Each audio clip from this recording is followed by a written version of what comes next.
I never thought one night could completely destroy my sense of reality, make me question my own memories, and fill me with a fear so pure it consumed every thought.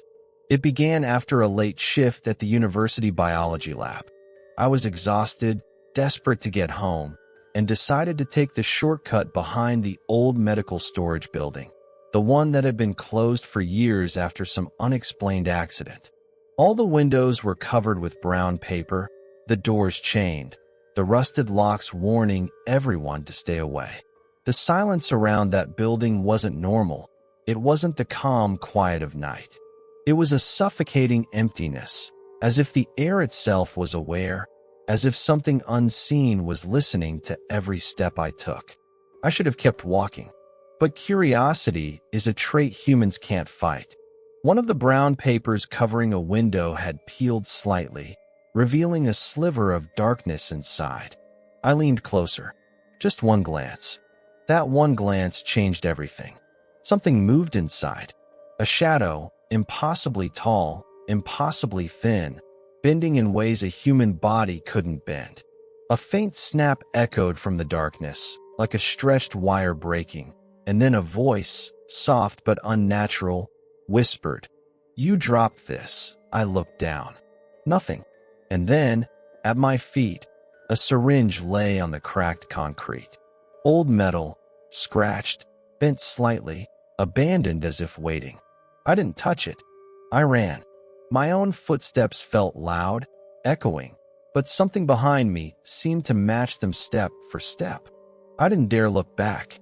When I reached my dorm, my bag was slightly open. Inside, neatly placed on top of my books, was the same syringe. My heart froze. I didn't touch it. I tried throwing it in the trash, but even as it left my hands, it hovered briefly before falling. I told myself I was imagining it. Later that night, I couldn't sleep. Every time I closed my eyes, I saw that shadow, the whisper, the syringe floating inches above the floor. Then I noticed it, the mark on my neck. A faint black L. I ran without stopping, my lungs burning and my legs screaming with every step. The night air cutting through me like knives, shadows twisting and stretching in ways that made no sense. The mark on my neck pulsing with a life of its own as if it had a heartbeat. Every shadow that passed seemed aware of me, tracking me, following me, whispering my name in voices that were not human, voices that clawed at my mind, making it hard to think or breathe.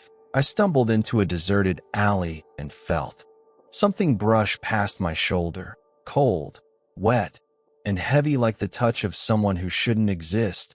I spun around but saw nothing, just the flickering streetlights casting shapes that were almost human but wrong.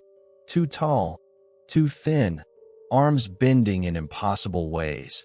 I tried to run again, but my legs moved slower, as if they were not my own, the ground beneath me pulsing, sometimes warm, sometimes freezing cold.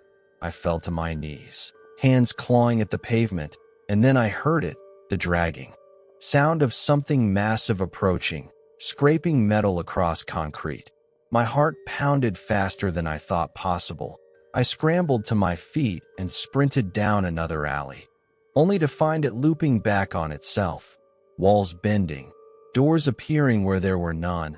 I ducked behind a dumpster, gasping, the shadows around me thickening, one of them separating from the rest and stretching toward me, tall and thin, head scraping the ceiling, fingers like blackened branches reaching for my throat. I bolted blindly through the maze of alleys, my breath ragged, my ears ringing, until I stumbled into an abandoned lecture hall, the door slamming shut behind me on its own, locking with a click that made my stomach drop. Inside the hall, the air was thick, cold, and smelled faintly of metal. The projector at the front flickered on and I froze. It was showing me footage of me running, hiding, jumping from the dorm window. The camera angles impossible, moving as if dozens of eyes had been watching. I stumbled blindly through the warped landscape, buildings bending and twisting, shadows reaching for me from every corner. the black mark on my neck pulsating violently as if it had a life of its own. Every step I took, the ground seemed to stretch beneath me, the air thick with whispers that clawed at my mind. Voices of the girl, the faceless figure, overlapping, repeating, urging me to surrender. I ran across the construction site, debris cracking under my feet, my lungs screaming, my vision doubling, every shadow now alive, moving with intent.